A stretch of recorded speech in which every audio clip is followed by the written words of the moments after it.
Hey guys, it's John with CheatSheetPros, and we're going to take a look at some NFL Week 3 stacks.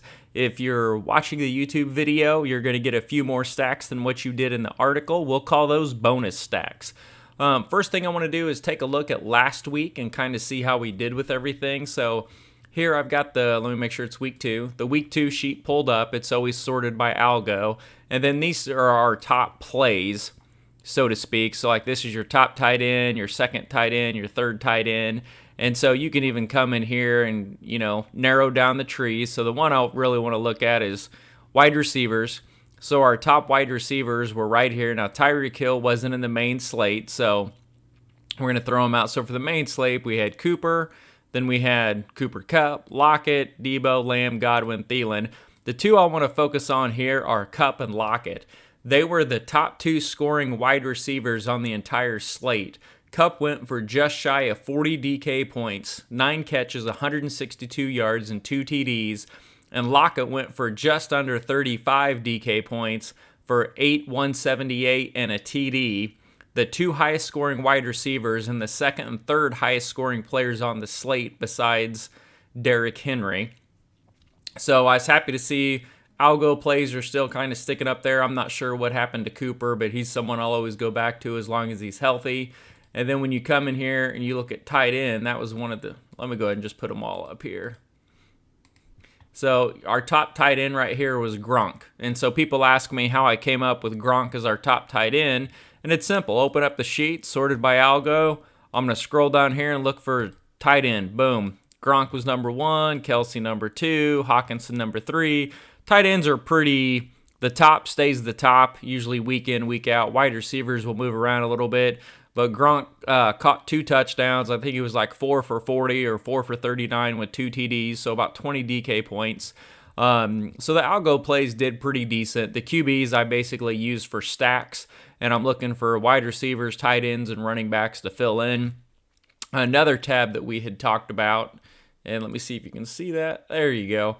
Down here, these are all our tabs on the bottom of the different items that are on our cheat sheet, was the target tab. And the main guy that came up was KJ Osborne. He was a big topic in our chat. As a value play, he was only $3,300, and yet he popped up here and got 9 targets in the first week by a team that runs the ball all the time. So that was kind of shocking. Well, he ended up going for 5 catches, 91 yards, and a TD. So he put up 20 DK points, and he was only $3,300, and even this week I went and checked his price, and he's only jumped to $3,500. So still someone that's a viable value play, but definitely use this target chart because you can find a lot of cheap plays and see where balls are getting funneled. And what'll be fun is looking at the week 3 sheet is now we'll have 2 weeks of targets, so we can see are they staying the same, they going up, they going down, etc., etc. So I'm gonna go ahead and close out of week 2, and let's move on to week 3. So, I lost my mouse. I'll give it a second, let it come back. So coming back into week 3, there we go. Move over here where you can see. Okay, yeah. All right, there, got it lined up so you can see everything. All right, so coming in, taking a look at week 3, we've got our standard Brady, Kyler, Mahomes, Wilson. Daniel Jones kind of pops out there after the week he had last week. He's only $5,800. Scrolling down, Kupp and Lockett are going to be up there just because they've got so many points right now. They're far and away ahead of everybody else. Cooper Kupp slides down to 3. Hawkinson becomes the top tight end, etc., etc. So you kind of get how this page works. So when we scroll over here, we look at the target tab. This is what it looks like for week 2. We've got all our week 1 targets, our week 2 targets. We've got the total, average per game, and then as discussed last week, I brought in the salary for DK and FanDuel. So one that kind of jumps out is Braxton Berrios. He has 7 and 11 targets. He's only $3,900, but I'm not a Jets fan, but someone you could possibly take a shot on. Beasley stays up there even though he dropped only 4 targets. DJ Shark, he dropped down. Renfro dropped down. But KJ Osborne, the guy we love, is still here. 6 targets last week, but he caught 5 of them, and he's only $3,500. So typically what I do is I'll sort by one of these. I'll sort by high to low week 1, high to low week 2, total, average, and I'll scroll down here and look at the price, and then I'll try to pick off these cheap guys and then look at it and say, do I like this guy? Was it a fluke? Is it a one-time game? So as we get more weeks, this is fun to kind of look at, and then we'll bring in like a last 3-week target average and just kind of go from there. So let's move on and take a look at some of our stacks. So once again, yes, we have our stack tab. What's fun about this one is I'm toying with these new columns this week, and this is going to be your ceiling and ceiling value. These are the high scores for the stack. And then this is the percentage of cap room the stack would take. And if we take an average of, you can see here, average left assuming a $2,800 defense, this is how much you would have left per player. So what's fun is to kind of scroll and say, okay, well, let me scroll this high to low. Come up here and say, okay, well, if you have $7,000 per player left, there's 4 different stacks that will give you that. That is, I mean, you can put studs in there. And so we can go over here and look and say, okay, it's Winston, Mac Jones, Wilson, Burrow. I don't really love any of these 4, and they're super cheap. So look at the projected. They're all projected 2.6, 2.7 and less. Average fantasy points, not very good. Ceiling, not very good. But if I was going to do one, I would take one with the highest ceiling, and that would be the Zach Wilson, Corey Davis, Croft, and Sutton. But again, not real excited about that. So I'm going to click over this. I'm going to look at wide receiver 1, wide receiver 2s. Kind of the same thing. See what's going to give me the most money, if there's anything I like. Well, this one kind of jumps out here. This Goff, Williams, Cephas, and Marquise Brown for only $18,900. It's not projected real high, so I would not expect that to be high owned. Coming across here on average fantasy points through 2 weeks, it's giving you 3.5x on the stack, which is great considering the ones around it. We see 2.2, 1.8, 2.3, 2.3, and then the ceiling has got 4.18x and only 38% of your cap space, leaving over $7,000. So that's the first thing that would interest me, is this Detroit stack, and we'll take a look at it. Now, I'm not a fan of Tyrell Williams. He hasn't really done anything, so I'm going to go down here to, wide receiver 2. So let's go down here to, let me click this back here. So we've already got a wide receiver 2, so let's look at wide receiver 2 and wide receiver 3. That gives me St. Brown, Cephas. Well, we know the number 1 receiver for Detroit is their tight end. So let's look at it with tight end 1. So Goff and Hawkinson, so I like that so far. Cephas, we'll look at him. He's the other one. And then Marquise Brown running it back. So this is a good stack that I like, and it still leaves $6,825. And you can squeeze that up to almost $7,000 per player. So Detroit's one that we're going to take a look at. Let me flip this back over here to wide receiver 1, opponent 1. And then let's look at the top projected one. So Trevor Lawrence is the one there, but really they haven't been doing anything. Fields is the second highest projected stack, and I love this one. This is another stack we're going to look at. Fields, Allen Robinson, Mooney, and run back with Beckham, who should return this week. It's only $21,000. It's projected at almost 3x. It's not going to have a lot of ceiling and targets just because Beckham hasn't played yet. 42% of the cap space and leaves $6,550 left per player, which is really good. Stafford, Kupp, Woods, run back with Godwin. Rams, Tampa Bay, we'll take a look at. Trying to scroll through this sheet, see if there's anything else in here that is going to jump out. I also added a team total over here on the right. And this one isn't posted yet. I just added this column probably 10 minutes ago. But what's fun is you can sort by team implied total. So we go as high as 31 down to 15. And then you can kind of look and say, okay, what stack can I get into with the highest team implied total? So this one right here, I can have 67.25 left, and their team implied total is almost 25. Okay, so Vegas, that's another stack I'm going to look at, and we'll look at that one a little closer. But again, that's contingent upon Derek Carr playing. Another one here that jumps out. Here, this would leave me a lot of money. Who's this? So that's Cleveland. So, not a huge fan of that one, but yeah, some people are probably viable there. Come up here, Baltimore, Jackson, Marquise Brown, Watkins, run back Tyrell. I'd run back with someone else, but okay, that'd be decent. But you kind of get an idea of what I'm looking at on this table. And then this average value, this is average what they've been scoring. So right now, based on their current prices through 2 weeks, the best stack here is Brady, Godwin, Evans, and Kupp. Well, Kupp's been tremendous value, so he's going to shoot that up. Then on the opposite side, Stafford, Kupp, Woods, Godwin. So Tampa Bay, LA is going to be very popular this week. And then we got Kyler, Hopkins, Rondale Moore, Marvin Jones. I really like that one. That's actually another stack we're going to talk about. And then Goff jumps in there. Vegas jumps in there. And then the ceiling one, it's just going to take the highest of the 2 weeks. And we're going to put it up here. Of course, that's going to be Tampa, Dak. But you can see it's taking up over 50% of your cap space. So it doesn't leave you a lot of wiggle room.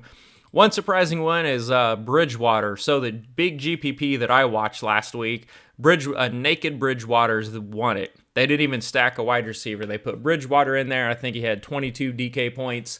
And then Sutton blew up, had a bunch of points. But again, that one's pretty inexpensive if you want to run it. But this is the first thing that I look at before I start going game by game to take a look at stacks. So now that we've got a baseline of what we did last week, some stacks we want to look at, let's go ahead and go game by game.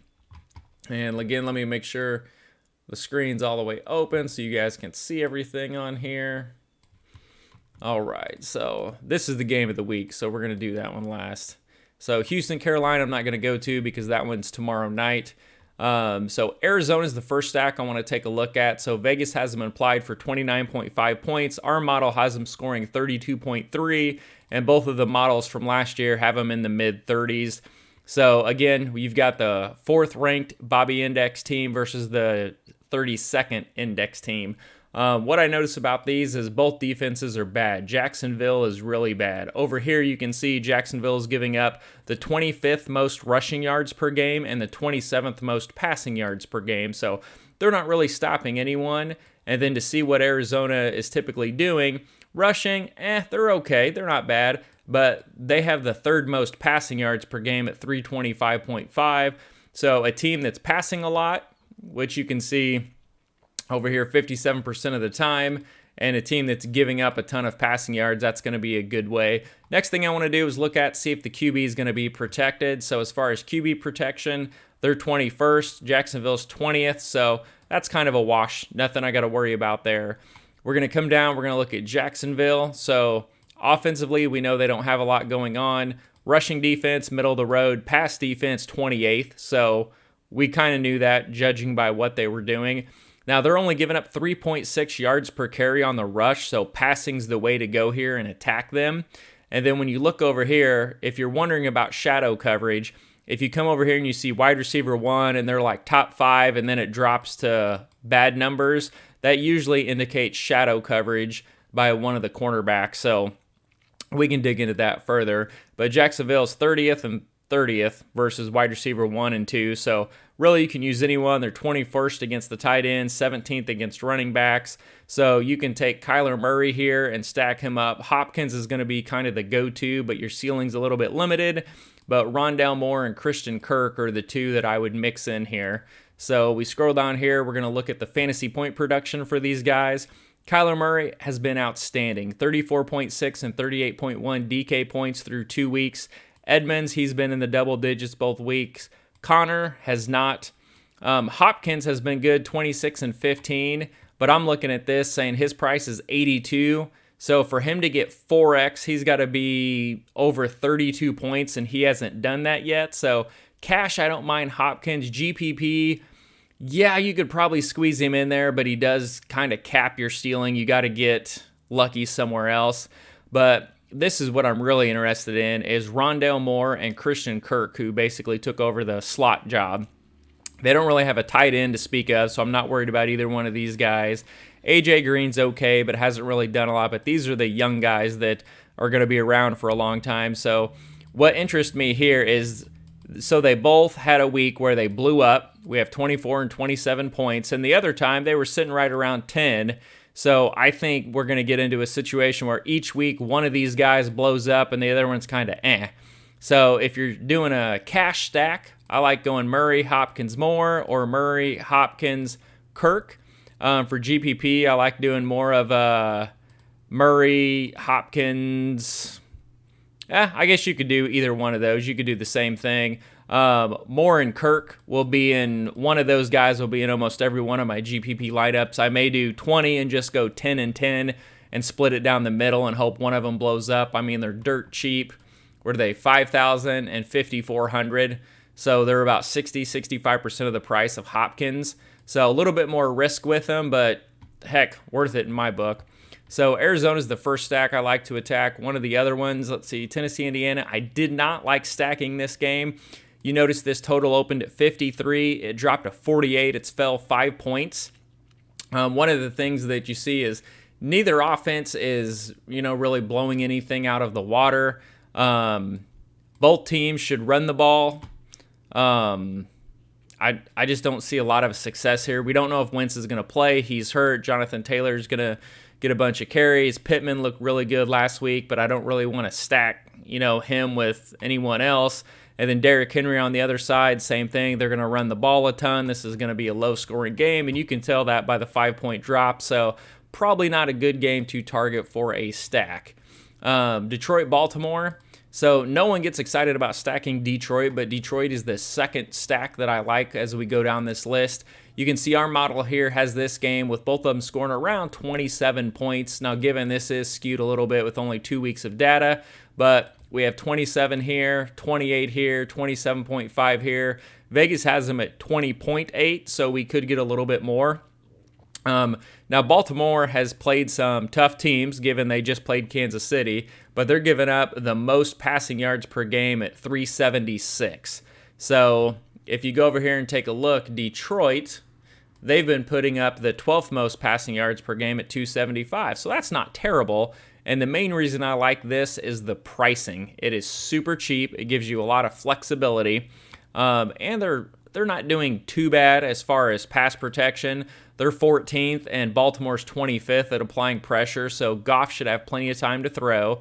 And then Baltimore, you see here, they've got the 9th best rush defense. They're only giving up 3.7 yards per carry, so the one way to attack them is through the air, where they have the 24th rated pass defense. So taking a look at it, they're 25th and 27th versus wide receivers, 2s and 3s, 29th versus running backs out of the backfield, and this is kind of a trigger for me because we all know in week 1, Detroit had both running backs go for 20, 24 DK points each, so that's really good. So, yeah, you can go over here and stack Baltimore, but it's just not as exciting. I would rather stack the Detroit side at much less money, so you have Goff at $5,200, dirt cheap. Swift at 58 if you want to put him in there. He's viable with as many targets as he's getting. Tyrell Williams, I haven't really seen anything out of yet, so I'm not excited to use him. So Cephas would be my other go-to, but any one of these people you want to use, look at this, 42, 39, 33, 4,000. Hawkinson's a must. He's 52. But, I mean, these guys are dirt cheap, 42's your high. You got a 4, and then everybody else is in the 3s. And then Hawkinson, only 52.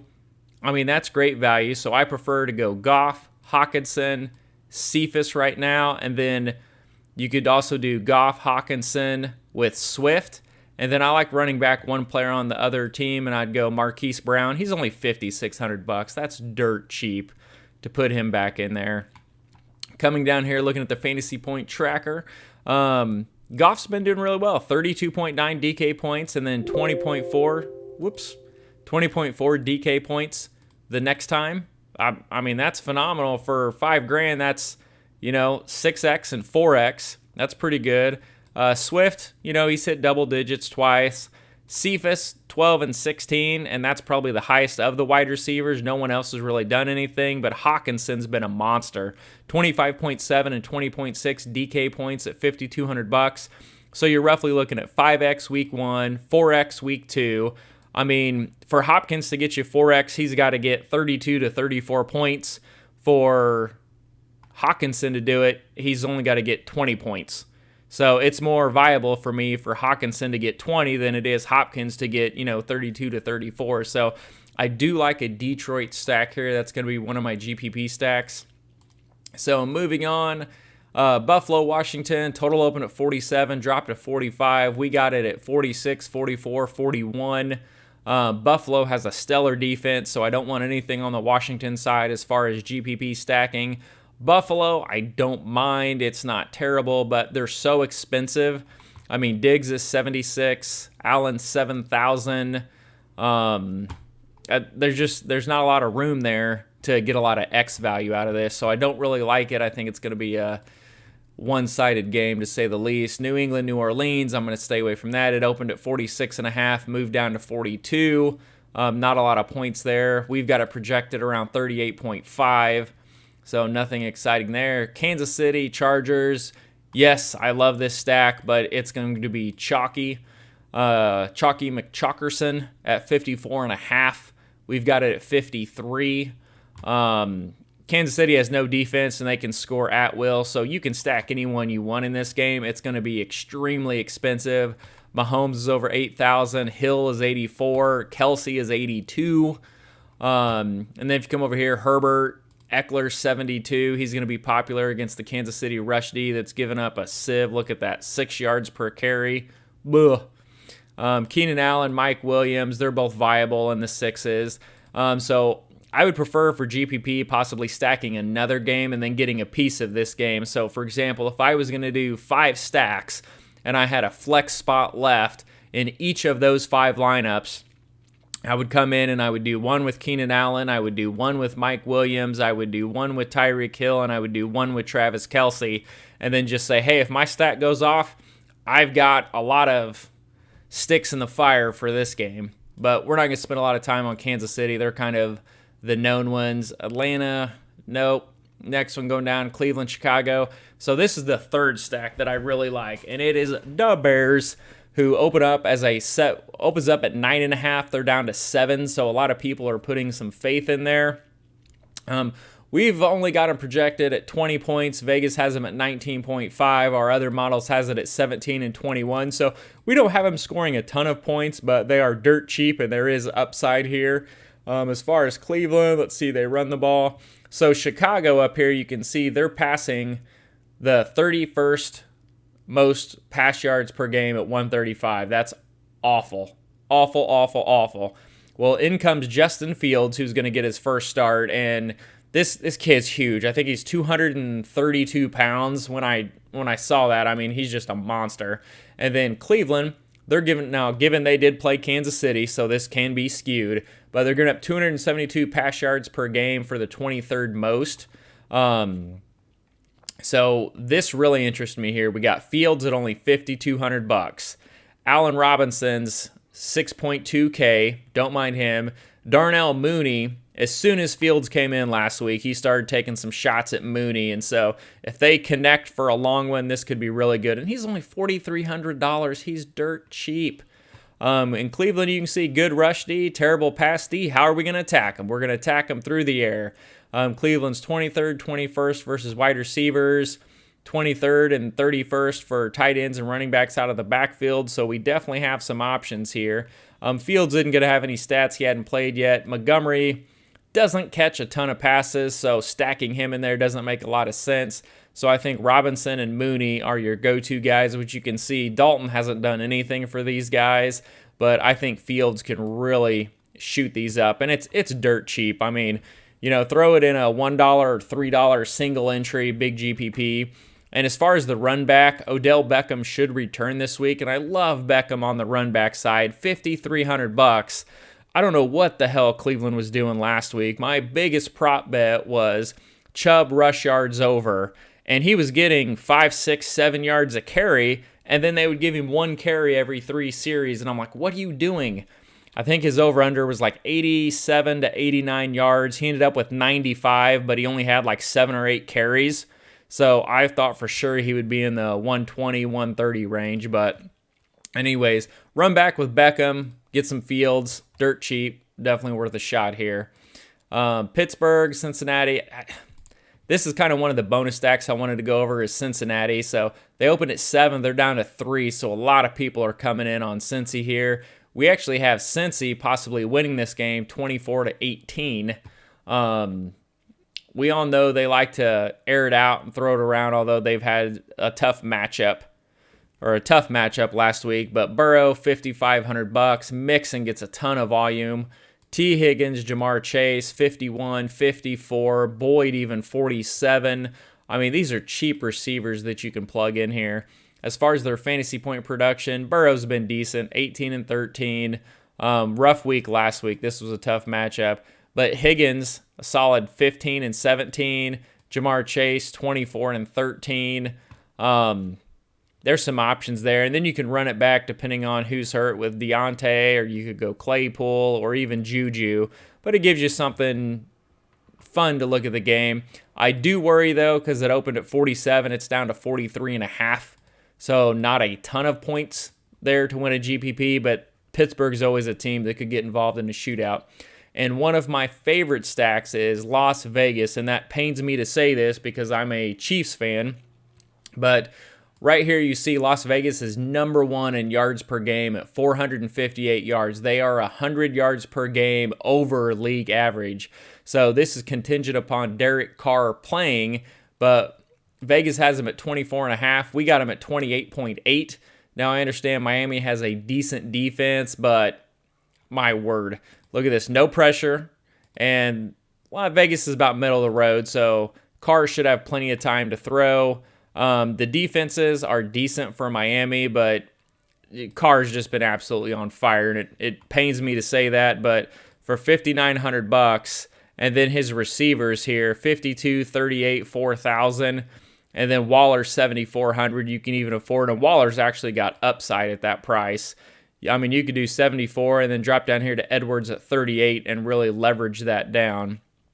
Run back. There's not really a run back I like on this side. You know, Waddle's 46, Parker's 54. I just don't really get too excited about Miami, and I don't think Tua is going to play this week. I think I heard he had fractured ribs or something. I am not sure. But yeah, see, they just really don't do anything.